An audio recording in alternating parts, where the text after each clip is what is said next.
ግን እኔ በጣም ግራ የሚገባኝ ነገር ምንድን ነው? ያው ከራሴም ጀምሮ ነው፣ ግን እኔ እንትን ስለማደርገው ነው እንጂ አሁን ሰው በመጽሐፉ መሰረት ጌታ ብሎ ተቀብሎት ነበረ። ይሄ አምላክ ብሎ ማለት ነው።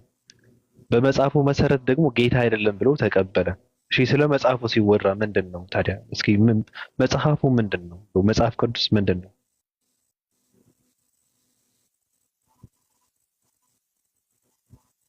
እም?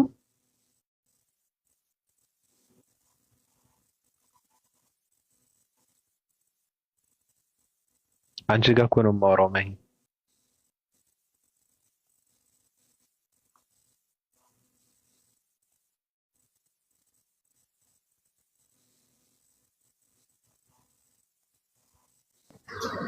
ድምጽ ተቋርጦ ነበር። አልተቋረጠም። ለምን አልከኝ ይቋረጣል? አልሰማሽኝም? አልሰማሁም። ምን አልከኝ? ኢየሱስ የሚባለው ሰውዬ በመጽሐፉ መሰረት ጌታ ተባለ። በመጽሐፉ መሰረት ደግሞ ጌታ አይደለም ተባለ። አሁን ስለ መጽሐፉ ሲወራስ መጽሐፉ ምንድን ነው እንበል? እሺ አሁን እኔ ግራ የገባኝ እሱ ነው።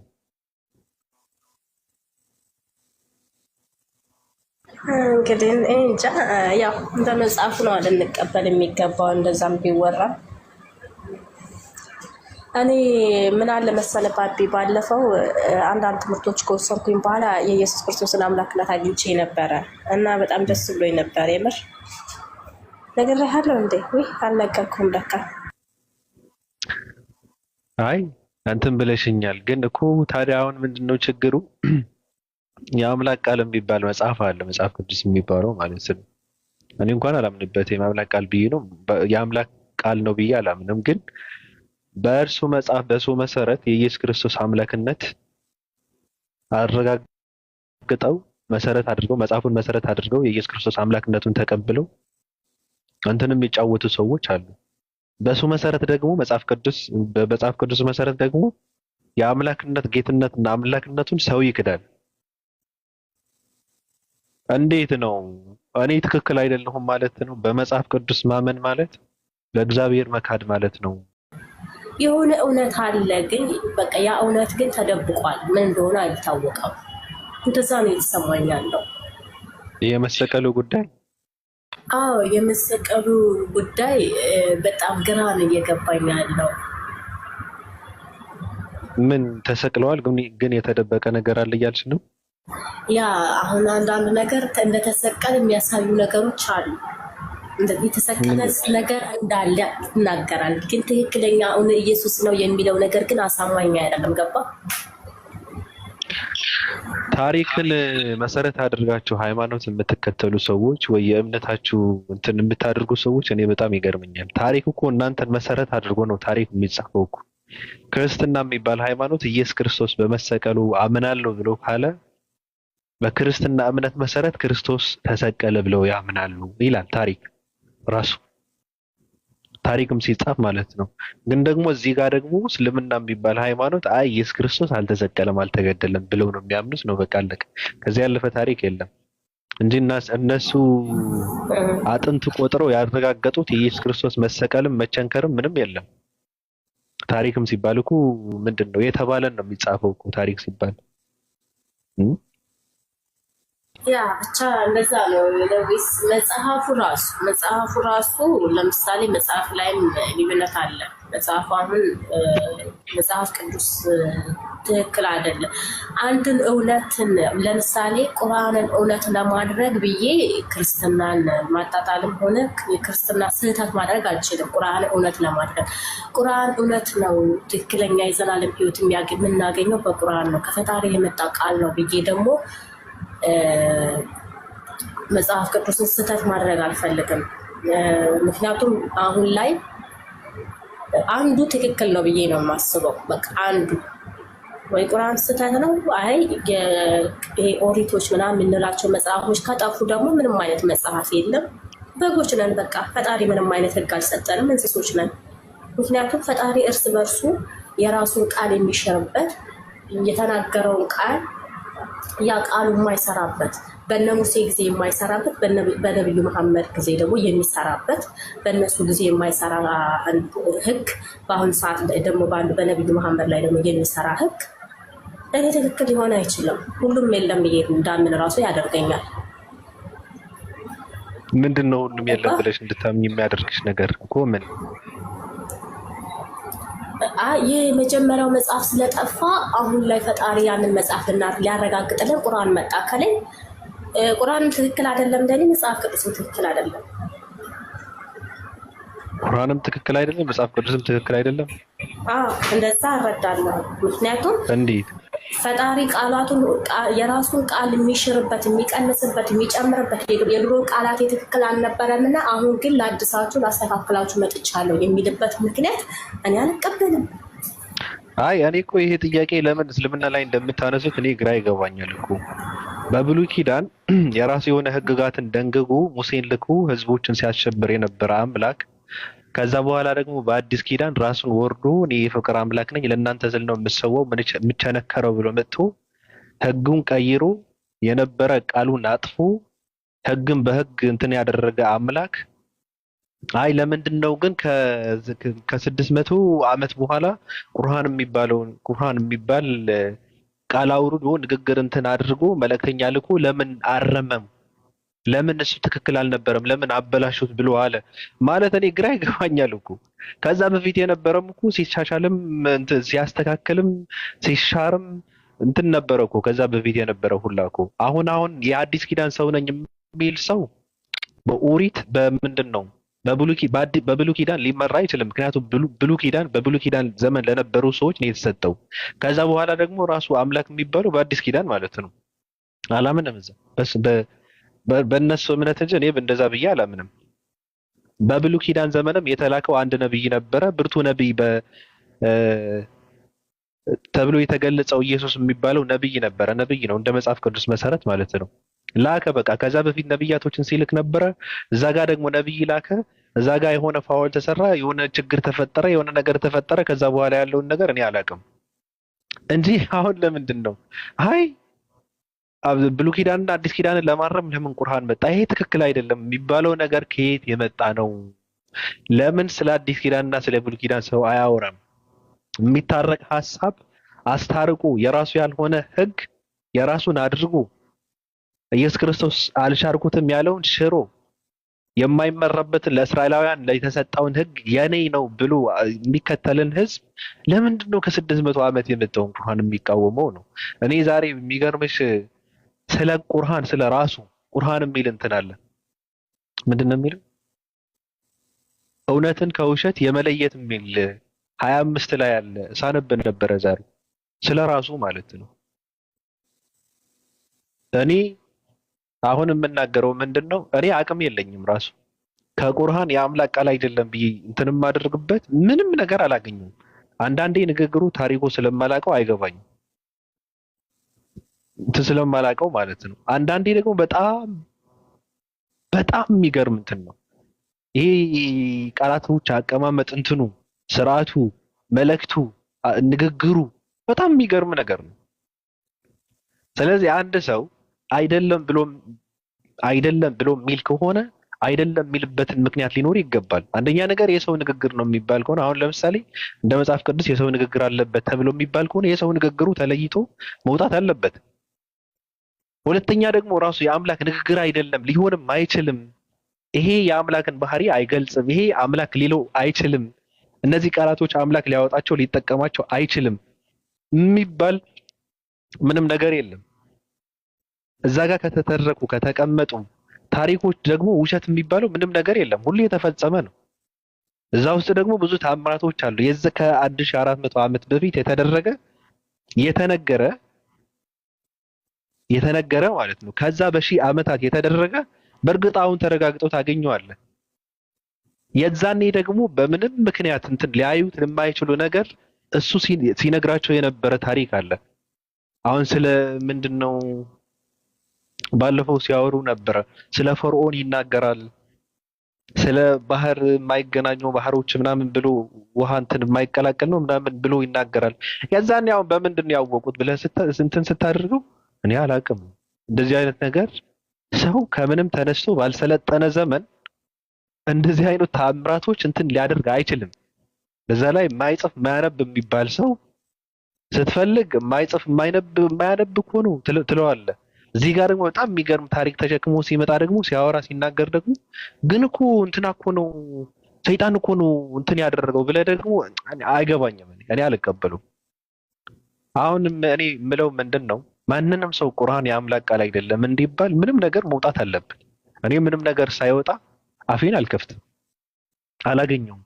በየቀኑ ሰማለሁ፣ አየዋለሁ።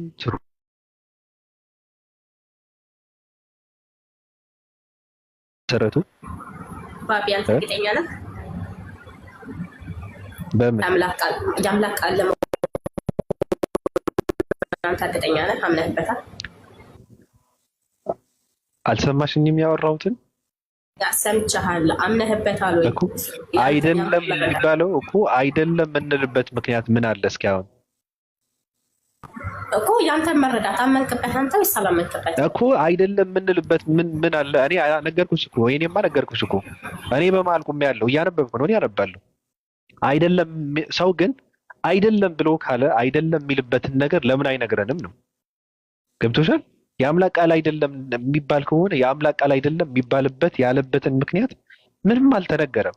ዝም ብለህ ከሆነ የአምላክ ቃል አይደለም ውሸት ነው ሐሰተኛ ነብይ ምናምን የሚባለው ከሆነ ይሄ እንደዚህ አይነት ነገር እኔ አልቀበልም። ተረትና ትርክት ዝም ብለህ በንግግር እንትን ጩኸት እኔ አልቀበልም። እኔ አነበዋለሁ። ዛሬ ራሱ ሳነብ ነበር። በየቀኑ አነባለሁ። አንዳንዴ ነገርኩሽ እኮ አይገባኝም ስለማላውቀው ታሪኩ ስለምን እያወራ እንደሆነ ራሱ አይገባኝም። አንዳንዴ በጣም እገረምበታለሁ፣ አንዳንዴ መሰጥበታለሁ፣ አንዳንዴ እገረፍበታለሁ። እኔ ራሱ እዛ የራሴ ማንነት ማለት ነው። ስለዚህ ምንድነው አይደለም የምትልበትን ምክንያት ካለስ ማንንም ሰው ለምን አይነግረንም ነው እኔ መስማት እፈልጋለሁ። ለመጀመሪያ ጊዜ አይደለም እኔ እንዲህ የምለው ገባሽ? ቲክታክም ስመጣ እንደዛ ስል ነበረ። ቁርአን ተበረዘ የምትሉ ከሆነ እስኪ ከመጽሐፍ ቅዱስ አነጻጽረን እንየው ነው በቃ። እኔ እንደዛ ነው የምለው። ማንንም ሰው ስለ ሐዲስ የሚባለው የሰዎች ንግግር ሳይሆን የአምላክ ንግግር የሚባለውን ከቁርአን አነጻጽረን ማየት አለብን እያልኩ ነበረ። ሲጀመር ለምንድን ነው መጽሐፍ ቅዱስ የአምላክ ቃል የሚባለውን መጽሐፍ ቅዱስ ከሰው ንግግር የምታነጻጽሩት ለምንድን ነው ስል ነበረ። ለራሳቸው ለክርስቲያኖች ድሮ ገብቶሻል? ትክክል። እንግዲህ ያው ሁሉም ሰው የራሱ መረዳት አለው። አንተ ለዛም ከተረዳው ቃል አላውቅም። እኔ ግን እንደኔ እንደማሂ ይሄኛውም ያኛውም ልክ ነው ለማለት አሁን ላይ በመጽሐፌ ልክ ነው ብዬ አምናለሁ። ግን በመጽሐፌም ጥርጣሬ ሊኖረኝ ይችላል። ምክንያቱም እኔ እጠረጥራለሁ። ምክንያቱም በደንብ ነው ማለት የምፈልገው እውነትን ማወቅ ስለምፈልግ እኔ ዘላለማዊ ሕይወትን ማግኘት ነው የምፈልገው እንጂ ዝም ብዬ ሆይታ አይደለም። ገባ? ወይም ደግሞ ቁርአን እንዳልከው ውስብስብ ነው። እኔ አይገባኝም። ተናግሬያለሁ ብዙ ጊዜ ምንም አይገባኝም፣ ለማንበብም አይገባኝም። ከዛ ሲቀጥል ደግሞ ምን ያህል እውነታ ነው የሚለውን ነገር ለማወቅም አንዳንዱ ሰዎች ጋር ጠጋ ብዬ እና ይብሮ ጋር ምናምን ትንሽ እንደውም አመለካከትኝ እንኳን ትንሽ የቀየረው ይብሮ ነው። ለነቢዩ መሐመድ የነበረኝ አመለካከት ትንሽ የቀየረልኝ እሱ ነው። ከሌላው አንጻር ግን መጽሐፍ ቅዱስ ትክክል አይደለም ብዬ ቁርአን ልክ ነው የምልበት ምክንያት የለኝም። ትክክል ካልሆነ ሁሉም ትክክል አይደሉም ለኔ። እንደዛ ነው የምረዳው። መጽሐፍ ቅዱስ ትክክል አይደለም። መጽሐፍ ቅዱስ ውስጥ ጥርጣሬ ያደረብሽ እኮ ስላነበብሽው ነው አይደል? ስላነበብሽው ስታነቢው ስለሚላተም አባቢ መጽሐፍ ቅዱስ ላይ አንብቤ ስህተት የሆነውን ነገር ተረዳሁ። ገባ? ስህተት ነው ይሄ ነገር ትክክል አይደለም ብዬ ለኔ የሚሆነኝን ነገር አወጣሁኝ አይደለ? በቃ ይሄ ነው የኔ ፈጣሪ ብዬ ያህዌ ነው እኔ ሰማይን ስፈጥር እኔ ምድርን ሳጸና ማንም አልነበረም፣ ብቻዬን ከግብፅ አወጣኋችሁ እኔ እግዚአብሔር እኔ ኤልሻዳይ እያለ እግዚአብሔር ራሱ ብቻውን በብቸኝነት ያህዌ በብሉይ ኪዳን በደንብ ይናገራል። ኢብን አዲስ ኪዳን ላይ መጥቶ ይናገራል። ስለዚህ የስላሴ አማኛን መጡና ምን አሉን? ስላሴ አንድም ሶስትም ናቸው ብለው አስተማሩ። እኔ ደግሞ እስከ 20 ምናምን ዓመት እስካለሁበት ዓመት ድረስ ስከተለው ሳመልከው ሳምለው የነበርኩት አምላክ ነው ኢየሱስ። በቃ ምንም ነገር ብትለኝ ለእኔ መስሚያ ይጥጥ ነው። ከዛ መጽሐፍ ቅዱስ ስላላነበብኩ ነው ብዬ መጽሐፍን ሳነበው መጽሐፍ ደግሞ ከእግዚአብሔር ዘንድ የተገለጠ ሰው እያለ ይናገራል። ወንጌልን ለድሆች ልሰብክ ተልኬያለሁ ከእግዚአብሔር ዘንድ እያለ ይናገራል። ስለዚህ እሺ ሰው ነው ብዬ ለይቼ አውጥቻለሁ። ኦኬ ይህንንም በተቀበልኩበት መካከል መጣና ቁርአን ደግሞ ይሄም ያህዌም ትክክል አይደለም ስህተት ነው አለኝ። ገባ? ያህዌም ስህተት ነው። በብቸኝነት ሊመለክ የሚገባው አንድ አላህ ብቻ ነው፣ እሱም ስሙ የማይቀየር አላህ ብቻ ነው አለ። ያህዌም ስህተት ከሆነ እሺ እንዳልኩ ለይቻለሁ። ያህዌ ስህተት ከሆነ ቁርአን ደግሞ ትክክል፣ ቁርአኑ ላይ ያለው አምላክ ብቻ ትክክል ከሆነ ለእኔ ሁለቱም ስህተት ናቸው። ልቀበላቸው እንዴት ነው የምችለው? እንዴት ነው አመዛዝኜ ልቀበል የምችለው? ስለዚህ እኔ ይከብደኛል። ለእናንተ ምናልባት እንዴት አድርጋችሁ ተቀበላችሁት እንደሆነ አይዶን ነው። ለእኔ ግን ይከብደኛል። አይ ተመሳሳይ ነው ካላችሁ ኦኬ። ቢያንስ አንዳንድ ጊዜ የሆነ ታሪክ ሲጻፍ ራሱ ስለ ኢየሱስ ክርስቶስ ሁለት አይነት አመለካከቶች የሚጻፉበት መንገዶች አሉ። ስለ አንዱ ኢየሱስ በኢሳ ተብሎ ተጽፏል። ኢየሱስ ተብሎ የተጻፈበት መንገድ የተለያየ ልክ እንደሆነ ነገር ልክ የአላህና የሁለት አምላክ ማለት ነው ዓለም ላይ ሁለት አምላክ። ስለዚህ የአላህና የእግዚአብሔር መንገድ አጻጻፉ ደግሞ የተጻፈበት መንገድ የተተረከበት መንገድ የተለያየ ነው።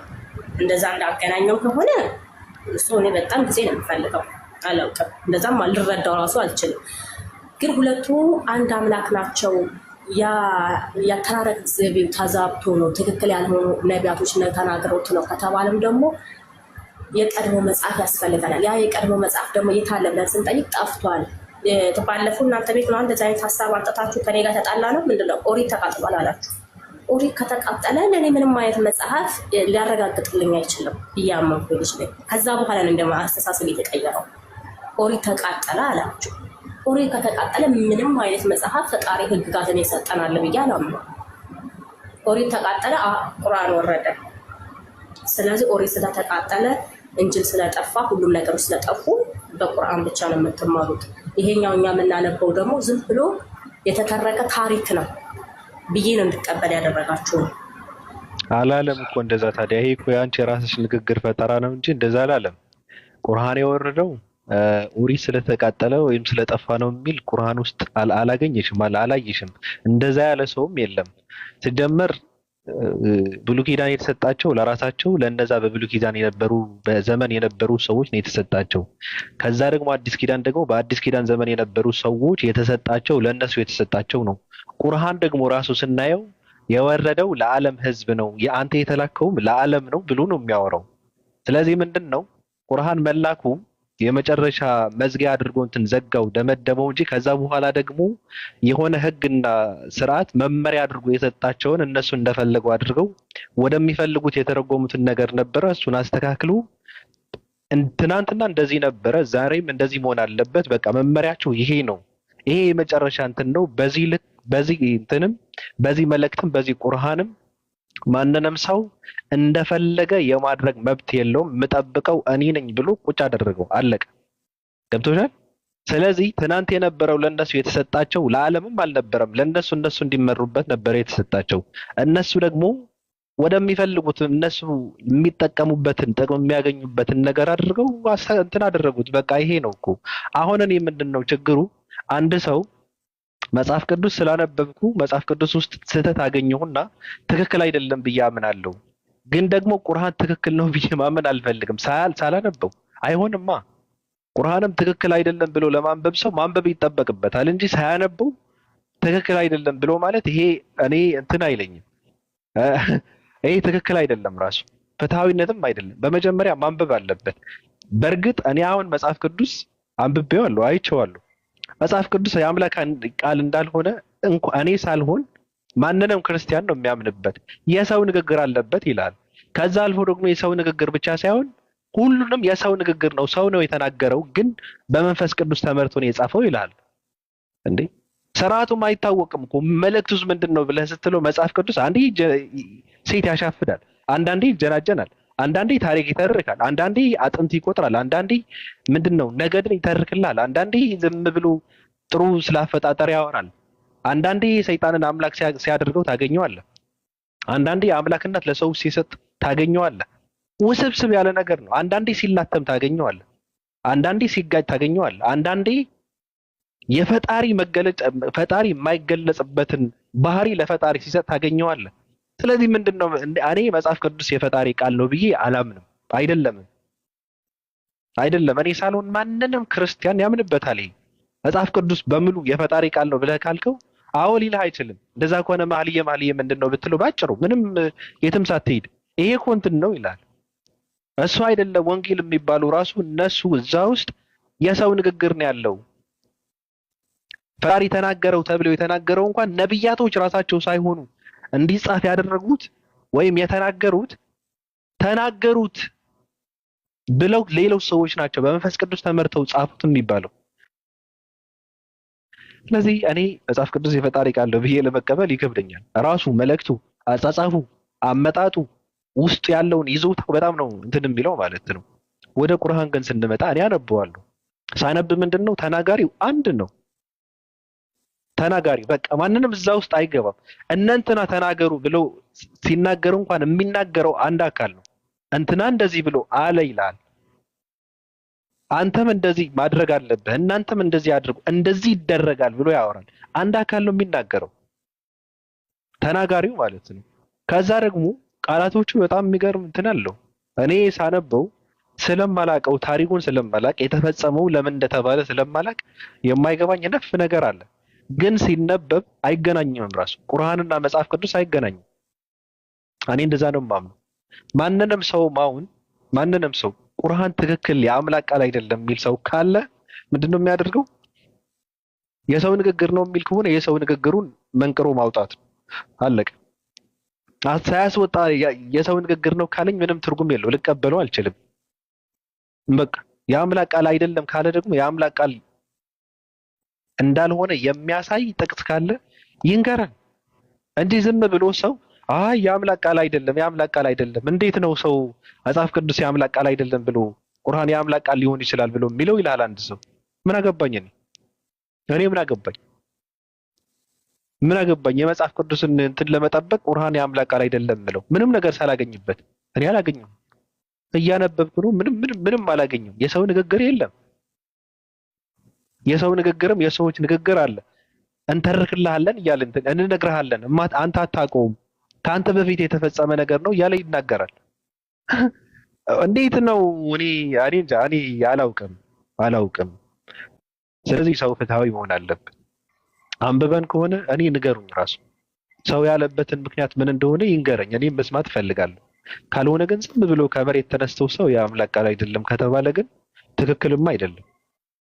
ሲጀመር ከ600 ዓመት በኋላ የመጣ ለምን መጣ? ትናንት ራሱ ስትጠይቅ ነበረች የሆነች ልጅ ከአዳም እስከ ኢየሱስ ክርስቶስ መሰቀል ለሺህ ዘመናት ለሺህ ዓመታት እኔ ለሚሊዮን ዓመታትም ሊሆን ይችላል ሰው ፍዳውን ሲበላ ነበር። አንዳንዶቹ ሲሰምጡ ነበር፣ አንዳንዶቹ መሬት ሲገለበጥባቸው ነበር፣ አንዳንዶቹ ሲቃጠሉ ነበር። ይሄ ዘመናት ዝም ብሎ ሲያየ ነበረ፣ ሲገለብጣቸውም የነበረ እግዚአብሔር ቁጭ ብላ እንትን አድርጋ። ለምንድነው ግን ከክርስቶስ እስከ ነብዩ መሐመድ ያለውን ዘመናት እግዚአብሔር ወይም የእናንተ አላህ ዝም ብሎ ያየው አለች። እንዴ ምን ያሳስባል? ምንድነው የሚያሳስበው? ከዛ በፊት የነበረው ዘመን አይበልጥም? መጠየቅ ካለበት እኮ ሰው ከዛ በፊት የነበረ ዘመን ነው መጠየቅ ያለበት። መጠየቅ ካለበት ሰው በብሉይ ኪዳን ዘመን የነበሩ ሰዎች እግዚአብሔር ከሆነ እንደዛ አድርጎት መቃጠል መወገር አለባቸው ሲል የነበረው እሱ ነው መጠየቅ የነበረበት ሰው። እዛ ጋር መጥቶ ደግሞ እንትን የሆነውን አምላክ ማለት ነው። እዛ ጋር መጥቶ በዘመን አዲስ ኪዳን የፍቅር አምላክ ነኝ፣ ግራህን የመጣ ቀኝህን ስጠው፣ ጠላትህን ውደድ ምናምን እያለ እንትን እሽኮሌል የሚጫወተው አምላክ እሱን ነው መጠየቅ ያለበት ሰው ቀድሞ ማለት ነው። በእኔ እንደዛ ነው የማውቀው። ማህ ያለች አለሁኝ። ጥሩ መልካም እንዳልከው ነው እንግዲህ ኮሜንት ላይ ጥላቻሽን መጀመሪያ አስወግጂ። ታይ ኮሜንት አታንብቢ። ታይ ጥላቻ የለብኝም፣ ለማንም ሃይማኖት ጥላቻ የለብኝም። ግን የራሴ አመለካከት ነው የተናገርኩት። ይሄ አንቺ አመለካከት አይመቸኝም ካላችሁ የራሳችሁ ጉዳይ፣ አይመለከተኝም፣ ዞሬም አላያችሁም። ግን ጥላቻ የለብኝም ለማንኛውም ሃይማኖት፣ እኔ ጥላቻ የለብኝም። ገባችሁ? በማንኛዎቹም ነቢያቶችም አልደራደርም። ከዛ ሲቀጥል ደግሞ የጥላቻ አይደለም፣ ሰው ያመነበትን ነገር ሊጠይቅ ይገባል። ሜሽን አድርጋችሁኝ አትጻፉ ብዬ ከትላንትና ጃቢር ቤት ጀምሬ ተናግሬያለሁ። አትጻፉ ሜሽን አድርጋችሁ እኔ ሜሽን አታርጉ ሲጀመር ዘባዋለሁ ይቀጣ። ከዛ ውጭ የጥላቻ ነው የምትሉት ነገር የጥላቻ አይደለም። ጥያቄ ሲጠይቅ ለምንድን ነው ጥላቻ የሚመስላችሁ? ይሄ የማይገባኝ ነገር ለምንድን ነው? የሆነ ነገር እውነት ያልሆነ ያልገባው ሰው እኮ ግዴታ ተጠያይቆ እኮ ሊረዳ የሚችለው እንጂ ተሸፋፍኖ እናንተን ለማስደሰት። እኔ ሰው ለማስደሰት ብዬ አልኖርም። በነገራችን ላይ ይቅርታ አድርጉልኝ የማታውቁ ሰዎች ካላችሁ፣ እኔ ማንንም ክርስትናንም ለማስደሰት እስልምናንም ለማስደሰት ብዬ አይደለም ጥያቄ የምጠይቀው። ያልገባኝን ነገር ነው የምጠይቀው። በቃ ውስጤ ላይ የሚረብሽ የሚቆረቁረኝ ነገር ካለ አውጥቼ ነው የምናገረው እንጂ እኔ ጋር አላስቀምጠው። ለምን ብዬ ቁጭ ማድረገው? ምን አገባኝ እኔ? ስለዚህ የጥላቻ ነው የምትለው፣ እኔ ጥላቻ የለብኝም። ጥላቻ ቢኖርብኝ 24 ሰዓት እዚህ ቁጭ ብዬ ስለፈልፍ ነበር እንደናንተ ሙለው። መጠየቅ ያለብን ጥያቄ ስንጠይቅ በጥላቻ መንገድ አትውሰዱት። ያልገባን ነገሮች እንጠይቃለን። መነካት ያለበት ነገር ደግሞ ተነክቶ መታየት አለበት። ስለዚህ ይሄን ነው የምለው። ለማንኛውም ተረጋጉ። ይሄን ያህል እንትን አትበሉ። የምትጽፉት ነገር በጣም እያየሁ ነው፣ ግን እንዳላየ ነው ማለት ነው። ባቤ ቴንኪው። ማሂ ኮመንት አታንብቢ። ሀሳብ አለሽ? አይ ምንም ሀሳብ የለኝም። አመሰግናለሁ። መልካም ቆይታ ይሆንላችሁ። ልውጣ። ቴንኪው። አንቀዠቀዠሽ? ምንም ያንቀዠቀዠኝ። ሰላም፣ እንዴት ናችሁ? ባቤ ሰላም ሆሶ እንዴት ናችሁ? አለን። ለማሂ አንድ መልእክት ነበረኝና ቢቻልና ባወራ። ምክር አያስፈልግም። ምክር ከሆነ አይቻልም። ቁርአንን አንብባ ብታወራ እሱም ብቻ ነው የሚለው። ትክክል ነው ትክክል አይደለም ባቢ ብዙ ተነግሮታል። እኔ የምጨምረው ብዙም የለኝም፣ ግን አንብቢ፣ ቁርአንን አንብበሽ ከዛ በኋላ ማነው ትክክል አይደለም የሚለው ትረጃለሽ ብዬ አስባለሁ። ወንድሜ አንድ ነገር ልንገርህ፣ ላስይዝህ፣ ሁላችሁንም ተረዱት። አሁን አንተ ቁርአንን አንብቢ ብለሽ ስትላት አንተ ከልጅነትህ እየተማርክ ስላደግ ብታነበው ይገባሃል ተሉ። አንድ ሰው ግን ገብቷል። አንድ እንግዳ በርን አንኳኩቶ አዲስ ቤት ሲገባ ድንግርግር ይልበታል። ግልጽ የሆነ ቤት ማለት ነው፣ ምንም የሌለበት ቤት። ልክ እንደዛ ነው። ስለዚህ አንድ ሰው ቁርአን ሲያነብ ምንድነው የሚያስፈልገው? ነፍ ጉግል ማድረግ ያስፈልገዋል። ስለ የሆነ ነገር ከሆነ እያወራ ያለው ሄደህ ደግሞ ጉግል አድርገህ ስለምን እያወራ እንደሆነ ከሌላ እንትን ጋር አነጻጽረህ ከዛ ነገሩ ስለምን እያወራ እንደሆነ አይተህ እንዴት እየገለጸው ነው እንዴት እያወራ ነው ብለህ ደግሞ በጣም ከባድ ነው። ስለዚህ ሰው ምንድነው ዝም ብሎ ስላነበበ የሚገባው አድርጋችሁ ካሰባችሁት በጣም ከባድ ነው። ስለዚህ ዝም ብሎ ስላነበበ ሰው ሊገባው አይችልም። በተለይ ደግሞ ጥበብ ከሌለው ሰው በጣም ከባድ ነው። ገለጥ አድርጎ በቃ የሆነ ነገር እስኪ በቃ ግልጽ ይሆንልኛል እዚህ ጋር አምላክ አገኘዋለሁ ማለት ነው ምናምን ብሎ ገለጥ ሲያደርገው ከባድ ነው። ንግግሩ ከባድ ነው፣ አገላለጹ ከባድ ነው፣ አቀማመጡ ከባድ ነው። ከዛ ስታነበው በተለይ የመጽሐፍ እንትን የሌለበት ሰው ከሆነ ይከብደዋል፣ በጣም ከባድ ነው። ስለዚህ እንትን ነው ጊዜ ያስፈልጋል። ሰው አንብቦ ለመረዳትም ራሱ ጊዜና ጥበብ ያስፈልጋል ለማለት ነው ባጭሩ። ያነበበ ሁሉ ሊረዳው ሊገባው አይችልም።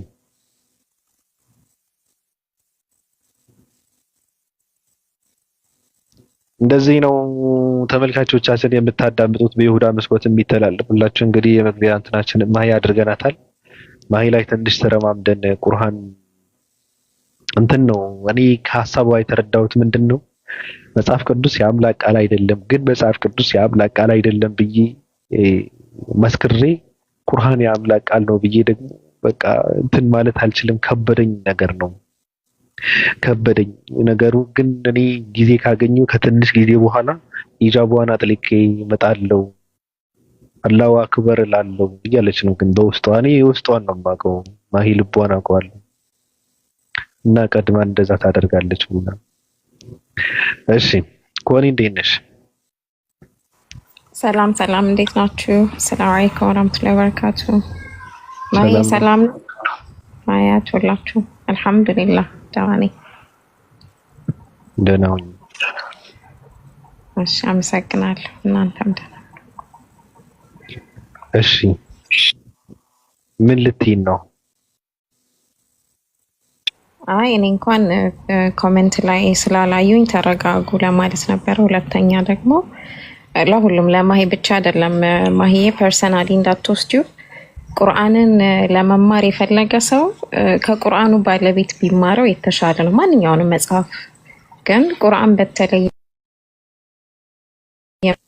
መልኩ ደግሞ ሄደን ጥላቻ ካለባቸው ወይ ደግሞ ምስቴክን ብቻ እየፈለጉ ሃይማኖቱን ለማዋረድ እና ለማጠልሸት ከሚጥሩ ሰዎች መማር ቁርአንን እንድናውቅ አያደርገንም። አብዛኛውን እኔ አሁን ለምሳሌ እንደ ማሂ አይነት ሌሎቹም ጥያቄ እስኪ ምን ጠይቀው ገቡ ለማለት በአብዛኛው ተከትዬ ገብቼ ያየሁት ነገር ምንድን ነው?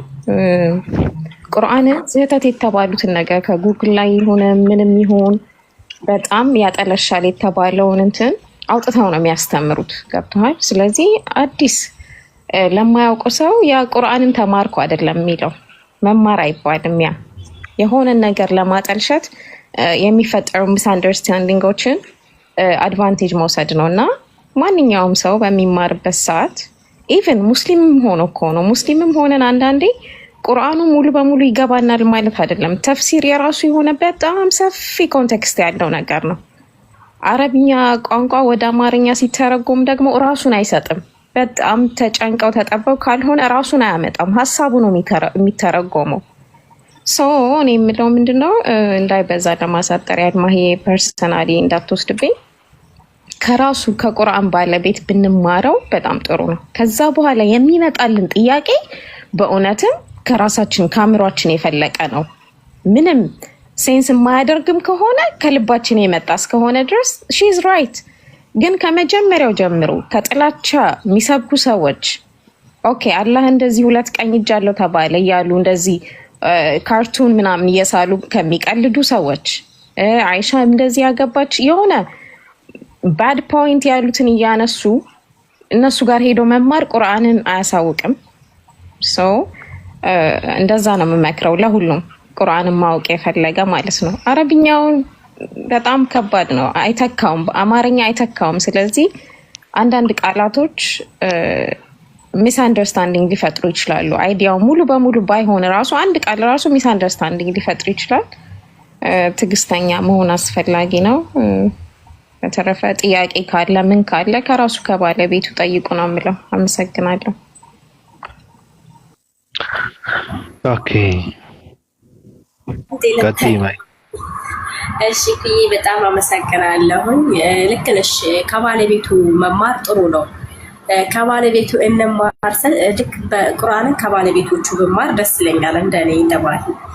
እኔ ግን መጽሐፍ ቅዱስን ስማር ቀውም በይበልጥ የተማርኩት የክርስትናን እምነት ተከታይ ካልሆነው ከወሂድ ነው የተማርኩት። ቢያውቀውም ማለት ነው። ብዙዎቹን ትምህርቶች የተማርኩት ከሱ ነው። ግን የጥላቻ ትምህርት አለበት ወይም ደግሞ ክርስትናን ያጠላላል የሚል ነገር ሀሳብ ስለሌለኝ እኛ ጋር ምንድነው ችግሩ? ክርስትና ልጠይቅ በሚሄድበት ሰዓት ባቢ የሚፈጠረው በተለይ ሰሞኑን አንዳንድ መጽሐፎችን እየጠየቅኩኝ ነበር እና የእስልምና ጥያቄዎች ስለምጠይቂ ማሂ የእስልምና ጥያቄዎች ነው የምጠይቂው እና ልክ ጥያቄውን ከመለሱ በኋላ ቀጥታ እንጠይቁኝ የሚናገሩ ስለ አላህ ነው። አላህ እንደዚህ ያለ ይላሉ። ይሄንን ስናግረውሻል፣ ይሄንን አስተምረውሻል ነው የሚሉኝ። እኔ አላውቅም። እነሱ ግን እኔን እንትን ለማለት ነው። እሱ ይገባኛል። እኔን የሆነ ነገር በቃ ጥላቻ አድሮብኝ የእነሱ አስተምሮት እንደዚህ ነው የሚለው። ከዛ ከታች እኔ ተከትሎ የሚሄዱ ሰዎች ይደብራቸዋል። ግን እኔ ጥያቄ ጠይቄ አይደለም ወይም እስልምናን አስተምሩ ብያቸው አይደለም። መጽሐፍ ቅዱስ ነው የጠየኳቸው። መጽሐፍ ቅዱስ ይመልሱልኝና እንደዚህ ሊያስረዱን ካስረዱን በኋላ ምንድን ነው የሚለው? አሁን ባለፈው አማን ሻሎም ለምሳሌ የሚጠቅሰው ስሙን ችግር የለብኝም ስለምቀርበው ማለት ነው። አስተማረኝና ነገረኝ። መጽሐፍ ቅዱስ አረዳዱ ነገረኝ። በዚሁ ሎጂክ ቁርአን ልጠይቅሽ አለኝ። ሰምታችሁ ከሆነ በዚሁ ሎጂክ አዙሬት ቁርአን ልጠይቅሽ።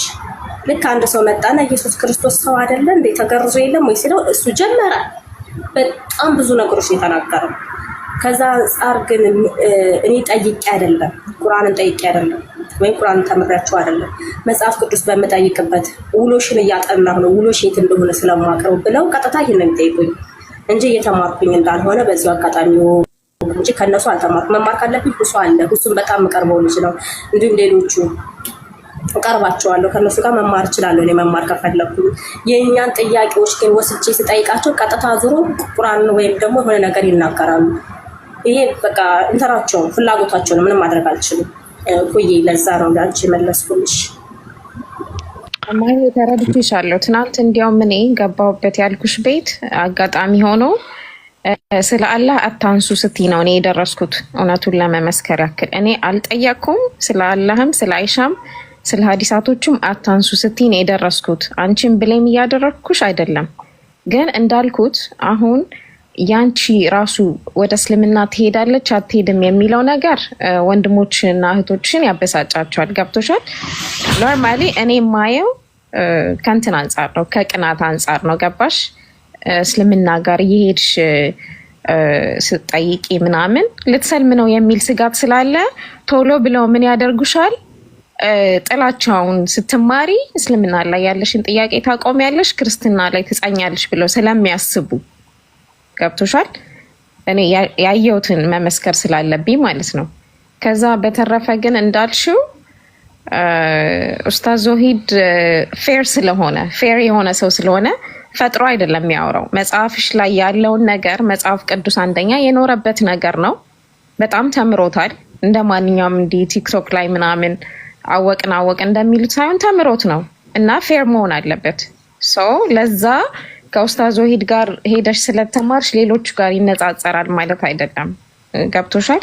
እሱ አሁን ክርስትናን ለማጠልሸት ምናምን እንደማያስተምር እነሱም ያውቁታል። ወንድሞች እህቶቹ ያውቁታል። የጠየቅሽውን ይመልሳል። ከእስልምና ጋር ያነጻጽራል። እዛ ድረስም አይነጻጸርም። አንቺ ግን ተረጋጊ፣ ራስሽን አረጋጊ። ምንም ቢሉ አንቺ የራስሽን ስሜት የምታውቂው ራስሽ ነሽ። የትኛው ትክክል የትኛው ስሜት እንደሰጠሽ የምታውቂው አንቺ ነሽ። ግን እኔ አሁን ባየሁት ነገር አንቺንም ይሁን ሌሎቹን ተከትዬ ራሱ መግባት እንደሌለብኝ ነው። ምክንያቱም ቀጥታ እስልምናን ወደ መሳደብ ኢቭን ኮሜንት ላይ የሆነ ሰው የሆነ ነገር ከተናገራቸው አላህን ልስደብልህ ብለው ነው የሚጀምሩት እንደሰማሻቸው። ስለዚህ እኔ የምመክርሽ ምንድነው ተረጋጊ፣ ቀስ በይ። ኦቨርዶዝ እንዳይሆንብሽም ራስሽን እያረጋጋሽ። ሁሉም ነገር በአንዴ አይታወቅም። እኛ ራሱ እስልምና ላይ ኖረን እስቲል የማናውቃቸው ነገሮች ብዙ ነገሮች አሉ አይደለም ለአዲስ ሰው ጊዜሽን እየወሰድሽ ኖትሽን እያዝሽ እረፍት እያደረግሽ ራስሽን እንትን በይ፣ አታስጨንቂ ለማለት ነው። አመሰግናለሁ ማዬ። ፐርሰናሊ ጥያቄ ካለሽ እኔም ዝግጁ ነኝ። መጽሐፍ ቅዱስን አልነካም፣ ግን እስልምናዬን በተመለከተ ብጠይቅኝ ራሱ ፐርሰናሊ እመልሳለሁ። አምፋይ። እሺ፣ አመሰግናለሁ። ሲጀመር ችግሩ ምንድን ነው?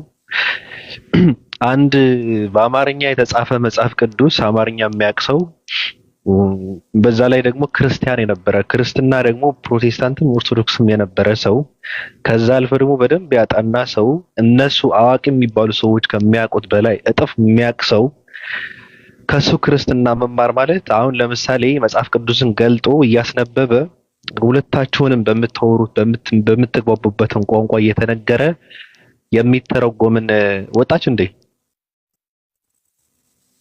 መውጣት የለብሽም። ስለሱ ስናወራማ መውጣት የለብሽም። ነይ ሲጀመር እኔ ግራ የሚገባኝ ምንድን ነው፣ አላህ ማን ነው ሲባል ሰማይና ምድርን የፈጠረ አምላክ ነው።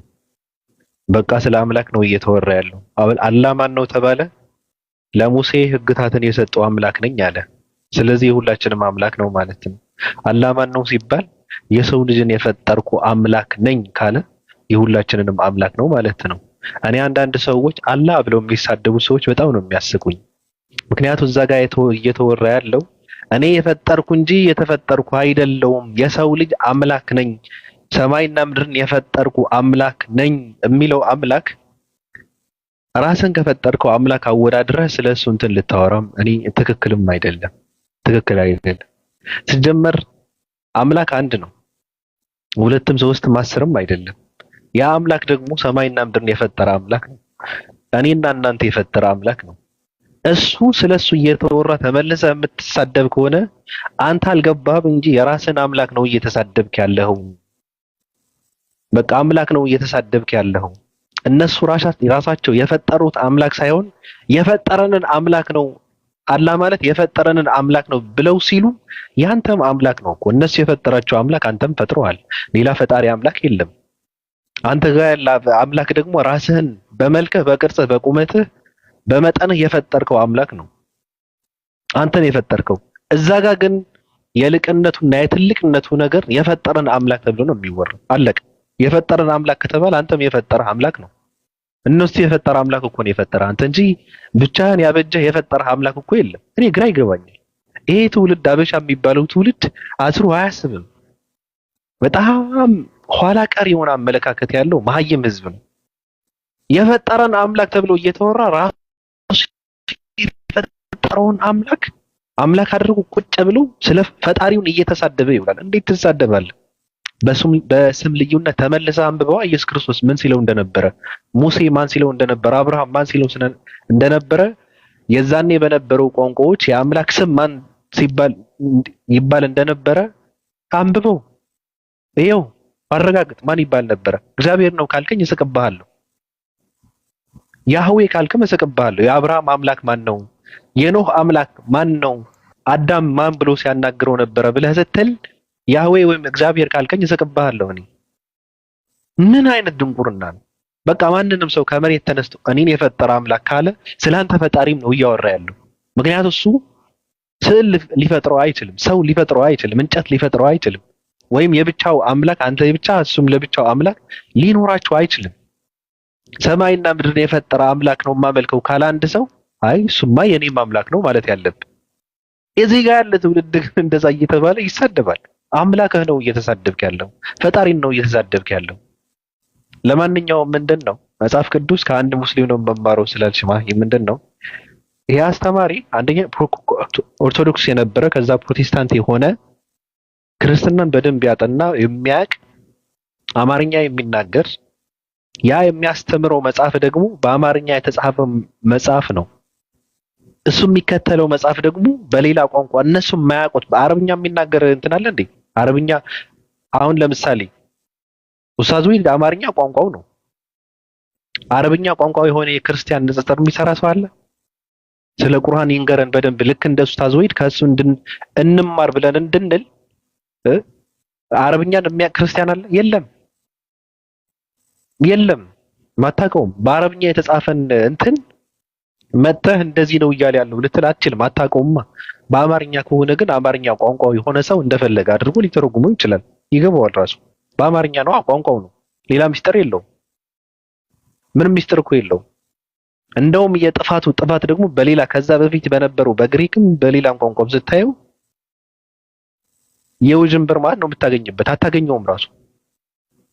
ራስን ነው የምትዋረደው ራሱ። አይ ይሄ ወደኋላ ተመልሰን ማየት አለብን ብትል ራስን እንትንህን ጠቅልለህ የምትመለስበት ነው። በግሪክ ነው ቢባል አሁን ለምሳሌ አይገናኝም። ሰው በግሪክ ከሚነበብለት በአማርኛ ቢነበብለት በአማርኛ የተጻፈውን ቢከተል ይሻለዋል ራሱ። ምክንያቱም በግሪክ ብታይ ሌላ ነገር ነው፣ መልእክቱም ሌላ ነው፣ ጭማሪም አለበት። አይገናኝምም ራሱ።